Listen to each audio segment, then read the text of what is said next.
something, you'll fall for anything. So we say revolution, and I mean it. Will you stand? Will you stand with me? It's a woman war, because we really don't have a choice. No, no, no, no. The only solution will have to be a womalution. Oh, oh, oh. As a female artist here in Jamaica, how would you describe that experience? Well, you know, to take a note from some of my Jamaican sister, and we can't hide and chat. We have to talk to things them. So I have to say, as a woman, even for me as a big woman, I'm not like a little 19-year-old girl, you know, in some tied-up outfit. As a woman artist, I still have some of the same responses in the industry in terms of the expectation sexually of how you're going to be as a woman or how you're going to behave yourself in an environment that's male dominated. And I think that happens whether it's music or whether it could be medicine or whatever the case may be. I think that sometimes there could be pressures placed on you simply because of your femininity.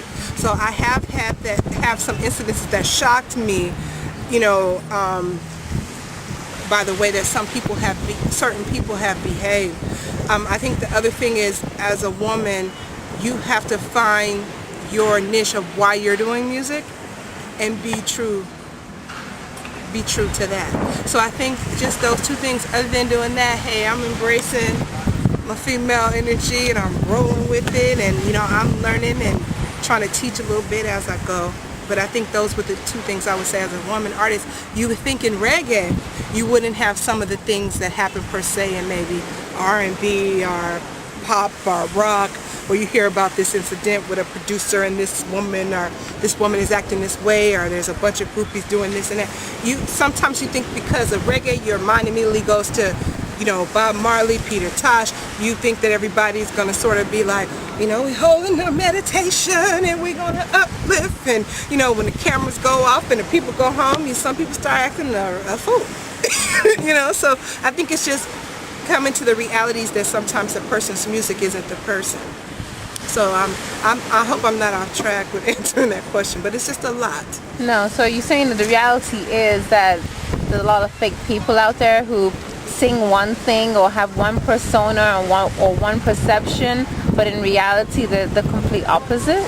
Yeah, I would say, you know, that's the truth, and I don't want to get on like a soapbox, or like I'm on my soapbox of perfection, because we're all flawed. You know, there's no perfection. You know, and even I think to expect perfection is unrealistic, and probably you're imperfection if you're expecting it. Mm-hmm. But I have noticed that is the case. Even for me, as a Rasta, if you are a Rasta, I guess it would be the same thing if you are a Christian and you want to sing gospel. Eventually you're going to run across some other people singing gospel, and you might question some of their behavior. As a Rastafari, and I'm singing this music of conscious music, I'm going to run across somebody saying a conscious lyric and then doing an unconscious act. You feel me? So I think just as we get older and as we mature, we learn to take the message and take the messenger and kind of separate them and just try to strive to be better for ourselves. David, Done another ghetto, can't stay another ghetto. Bullets fly, people die, the world hears the echo. Killers pound the corner, blend in like a gecko. Make sure the violence never cease, never settle. But mama says she done with the crying. What is it like coming from California, living here in Jamaica, and you've been here for a couple of years now? How was that experience?